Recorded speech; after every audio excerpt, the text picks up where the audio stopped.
जी अस्सलाम वालेकुम, मैं हूं आपका मेज़बान नातिक रेहान और आप देख रहे हैं मेरा यूट्यूब चैनल। मेरे साथ इस वक्त सीनियर कोर्ट रिपोर्टर मौजूद हैं आसिफ साहब, जिनसे दो जो है वो टॉपिक के ऊपर बात करनी है। एक तो बसंत के हवाले से, वो भी उस अलहदा से एक वीडियो जो है वो मैं अपलोड कर दूंगा, लेकिन अभी जो बात करने वाला हूँ वो रजब भट्ट के हवाले से है, क्योंकि आप सब लोगों को पता है कि जो रजब भट्ट के कज़न हैं सलेमान हैदर, उनके ऊपर टिकटॉकर आयशा ने ज़्यादती का मुकदमा दर्ज करवाया था और यहाँ से लाहौर हाई कोर्ट से अदालत ने जो फ़ैसला है वो कहीं ना कहीं सलमान हैदर को रिलीफ ज़रूर दिया, लेकिन इस केस का ट्रायल जो है वो सेशन कोर्ट के अंदर ज़ेर समात है।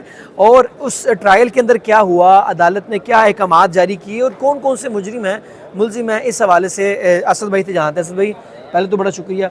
सर, रजब भट्ट के हवाले से क्या तफसीलात हैं आपके पास, क्या मुकदमा था, जो ज़्यादती का केस था उसमें कौन कौन मुलव्वस है, ये सारी तफसील बताइएगा ज़रा। बहुत शुक्रिया नातिक साहब। सबसे पहले मैं आपको बताऊं, रजब भट्ट जो है वो बेचारा जब से वो मशहूर हुआ है, अच्छा यूट्यूबर बना है, तब से वो किसी न किसी तनाज़ात का शिकार रहता है। वो मुख्तलिफ तनाज़ात हैं, कभी शेर का बच्चा, कभी गैर कानूनी जो है वो असला आ जाता है, कभी उसकी 295 लग जाती है उसके किसी अल्फाज के ऊपर, कभी वकील को छेड़ देता है। तो फिर अब ये भी मामला जो है ना, ये आप कह सकते हैं कि राह चलते उसके गले पड़ गया। कभी खवातीन के हवाले से कुछ जो है वो स्टेटमेंट दे देते हैं। जी वो बिल्कुल, वो भी आजकल सोशल मीडिया पे ज़ेरे बहस है। वो एक टिकटॉकर है, उनकी मिसिज़ है, उसका और रजब भट्ट की ये गुफ्तगू चल रही। तो मैं यही कहना चाह रहा था कि बाद आदमी जो होते हैं ना, उन पर वो कहते हैं कि अल्लाह ताला ने इनकी बाह फड़ी है, लेकिन उन्होंने कहा मेरी छड़ानी वेख, ठीक है। तो वो लेकिन कंट्रोवर्सी मेहरबान है नहीं, वो अगर अल्लाह ताला ने इज्जत दी है ना, तो उसको इस चीज़ को देखना होगा रजब भट्ट को कि सबसे पहले अपने अल्फाज, क्योंकि आपके जो अल्फाज है ना वो आपके लिए मुश्किलात पैदा करते हैं। तो आप कम बोलें, जितना बोलें, व्लॉगिंग करते हैं, अच्छा बोलें, लोगों को एंटरटेनमेंट करें, लोग आपको सुनते हैं, आपकी व्यूवरशिप है, इसमें नो डाउट। लेकिन अगर आपको इतनी अच्छी पब्लिक सिटी मिली है, आप एक पब्लिक फिगर बने हैं, तो फिर आपसे नौजवान नस्ल जो है ना वो सीखती है। अगर आप ये कल्चर सिखाएंगे तो लोग जो है अपने आइडियल से वही सीखते हैं जो वो रोज़मर्रा की ज़िंदगी में दिखाता है, ठीक है, असरअंदाज होते हैं। क्योंकि उनकी जो फॉलोइंग है वो ज़्यादातर है भी जो वो स्कूल या कॉलेजेस के बच्चे हैं, नौजवान हैं, तो उन पे उनकी जो ज़िंदगी का इम्पैक्ट है वो बहुत ज़्यादा पड़ेगा। अब आ जाते हैं इस इशू पे। अब ये इशू भी उनकी जो है उनके ऊपर पड़ गया है, क्योंकि उनके कज़न है सलेमान हैदर, उनका वो एक टिकटॉकर है आयशा जट, शायद उसके साथ जो है वो कोई अफेयर चलता रहा, वीडियोस भी आती रही, बहुत कुछ होता रहा। और बाद में अचानक से ये भी एक पंडोरा बॉक्स खुला कि उसी आयशा जट लड़की ने जो है वो मुकदमात के इंदराज के लिए पुलिस स्टेशन में दरख्वास्तें दी। उन्होंने जाके जो है वो बड़े संगीन नौयत के इल्ज़ामात आयद किए, ना सिर्फ सलेमान हैदर पे बल्कि रजब भट्ट पे और उसके दीगर दोस्तों पर, जिसमें अरफात है, दीगर लोग शामिल हैं। तो इसमें जो है वो अब रजब भट्ट का कितना किरदार शामिल है, क्योंकि ये अदारों को तयन करना है। क्योंकि जो इल्ज़ाम अलग है उसका ये कहना है कि जब उसने ये अपना सलेमान हैदर के साथ जो उसके सारे मामलात हुए, वो उसने जब रजब भट्ट और उसके दोस्तों से डिस्कस किए तो उन्होंने इस मामले को दबाने के लिए उन्हें संगीन नौयत की धमकियां दी, उनका मोबाइल छीना या उनसे वीडियोस लेने की कोशिश की। तो उन लड़कियों का यही कहना है कि हम तमाम तर सबूत जो है वो इदारों को भी देंगे, अदालत को भी देंगे। तो यकीनन उन्होंने अपना ये केस जो है वो अदालत में आके लड़ा है। मुख्तलिफ काफ़ी माह से ये केस चलता आ रहा है, इसकी मुख्तलिफ पेशियाँ हुई हैं, जिसमें सुलेमान भी आता रहा है, जिसमें लाहौर हाई कोर्ट में ज़मानतों के सिलसिले में भी आते रहे हैं। इसके अलावा जो है वो बेलें जो उन्होंने करवाई हैं उस पर पेशियाँ भी उनकी होती रही हैं। उनके वकला जो हैं वो भी दलाइल देते रहे हैं, जो मदइया है उनके वकला भी दलाइल देते रहे हैं। अब जो लेटेस्ट अपडेट है उसमें ये जो मुकम्मल जिनके दोस्त हैं उनमें जो है जो हमारे पास तफसीलात हैं वो है रजब भट्ट है, जहांगीर है, जवाद अली है, अब्दुर्रहमान है, जो आज एडिशनल सेशन जज यासर अराफात की अदालत में जो है वो पेश हुए हैं। अदालत ने इनको जो है वो आज कापियाँ थमा दी हैं, ठीक है, जो ट्रायल की कापियाँ जो हाँ जी, जो उनके ऊपर इल्ज़ामात लगाए गए हैं, जो मुदइया की जानिब से या पुलिस ने जो तफ्तीश करके अदालत में रिपोर्ट पेश की है, उसकी कापियाँ आज इन मुल्ज़मान को दे दी गई हैं। अब इन पे जो है वो फर्द जुर्म आयद होगी, उसके लिए जो है वो 22 अप्रैल की तारीख दे दी है अदालत की जानिब से। अब क्योंकि यकीनन जब अच्छा, मैं असद भाई आपकी बात कंप्लीट होने से पहले एक सवाल करूँगा, इनके वकील कौन है ये भी ज़रा मुझे बता दें। और इनके वकील अदालत के रूबरू पेश हुए थे, फ़र्द जुर्म जब आयद हो जाती है इसका मतलब क्या है, ये ज़रा हमारे जो लिसनर्स हैं देखने वाले हैं उनको ज़रा बताइएगा। देखें, फर्द जुर्म एक होता है फर्द जुर्म की कापियाँ तकसीम होना। आज हुआ है फर्द जुर्म की कापियाँ इन तमाम लोगों को दे दी गई हैं जो मुकदमे में नामजद यानी कि आप पर ये इल्ज़ामात हैं। अब आपने अगली दफ़ा अपने वकील के हमरा इसका जवाब जमा करवाने आना है, कानूनी तौर पे जो इल्ज़ामात लगे हैं उसी ने जवाब देना है ना, ठीक है। अब इन्होंने अपनी बेगुनाही साबित करनी है, रजब भट्ट ने, उसके दीगर साथियों ने, सुलेमान हैदर ने। अब क्योंकि जो ट्रायल हुआ है, ट्रायल में जो इल्ज़ाम लगाता है वो भी अपने तमाम तर सबूत और शवाहिद जो है वो अदालत में और इदारों में पेश करता है। उनकी रोशनी में जो है वो अदालत जब इनको भी सुनेगी, जो कानूनी तकाजे पूरे होते हैं, ठीक है, इल्ज़ाम लगाने वाले को भी सुना जाता है और जिस पे इल्ज़ाम लगता है उसको भी बेगुनाही का पूरा मौका दिया जाता है। अब रजब भट्ट को बेगुनाही का पूरा मौका दिया गया है, उसको चालान की कापियाँ दी गई हैं। अब वो अपने वकील से बिला मुशावरा जो है वो मुशावरत करेगा, बातचीत करेगा, फिर कानून के मुताबिक इसका जवाब जमा करवाएगा।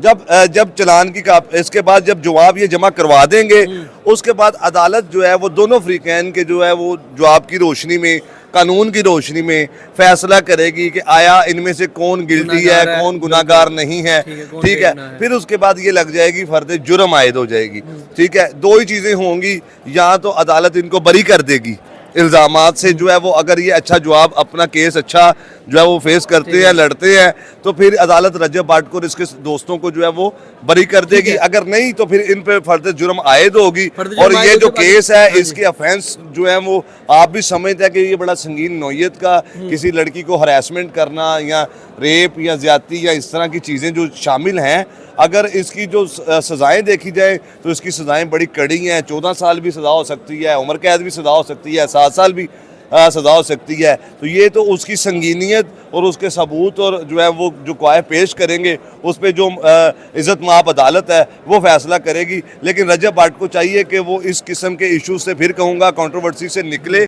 अच्छा असद भाई मुझे ये भी बताइएगा, अगर कंट्रोवर्सी के हवाले से बात करें तो वो आए दिन कोई ना कोई कंट्रोवर्सी में घिरे रहते हैं।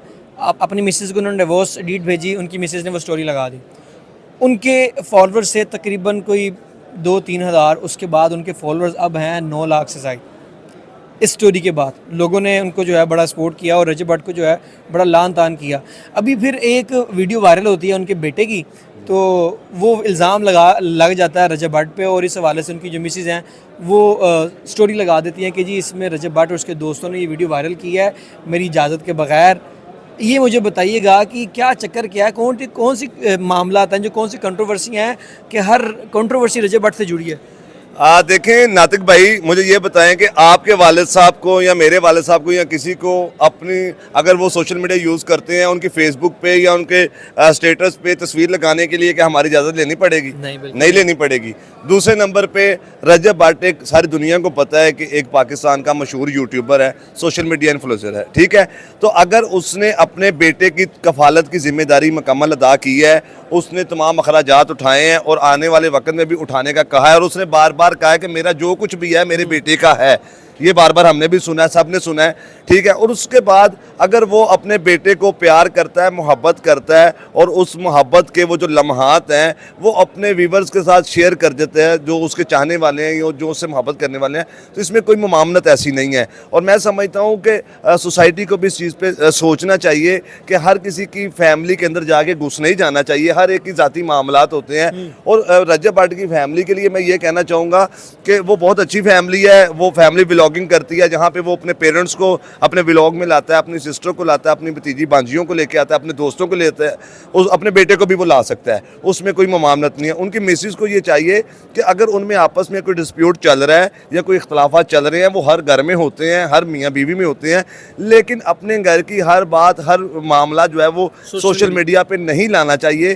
क्योंकि ये एक गैर इखलाकी तरीका है जिसमें हम समझ रहे होते हैं कि लोग हमें व्यूज़ दे रहे हैं, लेकिन वो लोग हमें व्यूज़ नहीं दे दे रहे, लोग मुख्तलिफ किस्म की लान तान कर रहे होते हैं, लोग आपको अच्छे लोग नहीं समझते। लेकिन मैं ज़ाती तौर पे समझता हूँ कि रजब भट्ट की फैमिली बड़ी अच्छी फैमिली है, ईमान की फैमिली बड़ी अच्छी फैमिली है, ये रिस्पेक्टेड फैमिली है। ये सिर्फ अपने मामलात को सोशल मीडिया से निकल कर अगर डील करेंगे तो इनके तमाम मामला ठीक हो जाएंगे।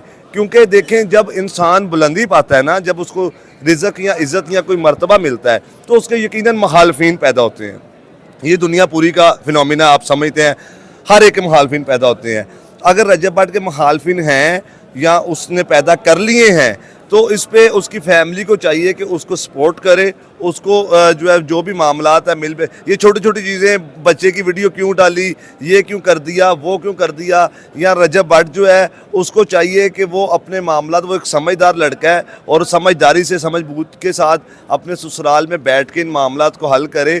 घर के मामला जब बाहर आना शुरू हो जाएं तो वो इन दोनों के लिए तो ख़राबी का बायस हैं, लेकिन इनको आज ये नहीं समझ लग रही। मैं आपके प्लेटफार्म से एक बहुत बड़ी बात कहने जा रहा हूँ कि आप याद रखिएगा कि ये दोनों जो अपने बच्चे से बड़े प्यार का दावा कर रहे हैं, उसके मुस्तकबिल के दावा कर रहे हैं, ये सोसाइटी में जब वो स्कूल जाएगा, कॉलेज जाएगा, तो ये जो आज की वीडियोस हैं, ये जो आज की स्टोरीज हैं, ये उसके आने वाले मुस्तकबिल में उसके सामने आएंगी। ये बात आज तक आपको किसी ने नहीं की होगी। मैं आपके प्लेटफार्म से ये बात कर रहा हूँ कि इन दोनों को ये सोचना चाहिए, समझना चाहिए कि आज जो इख्तलाफात उसकी अपने बेटे की बुनियाद पर ये सोसाइटी में बना के फेंक रहे हैं, कल उसको बच्चे स्कूल में या कॉलेज में या सोसाइटी में उसका मजाक उड़ाएंगे कि तुम्हारे बारे में तुम्हारे वालिद ये बात करते थे, तुम्हारी वालदा ये बात करती थी, तुम्हें लेके उनके ये मामलात थे। तो ये अगर दोनों अपने बच्चे के साथ लॉयल हैं तो इस मामलात पे रोकथाम ज़रूरी है। चलें, बहुत शुक्रिया। हमारे साथ असद भाई मौजूद थे जिन्होंने तफसीलें इस हवाले से गुफ्तगू की। मैं कमेंट सेक्शन जो है वो अपने देखने वालों के लिए छोड़ता हूँ, कमेंट सेक्शन खुला है आपके लिए। अपनी राय का जो है वो ज़रूर इजहार कीजिएगा। अपने मेज़बान नातिक रेहान को दीजिए इजाज़त, अल्लाह ने के बाद। अरशद भाई।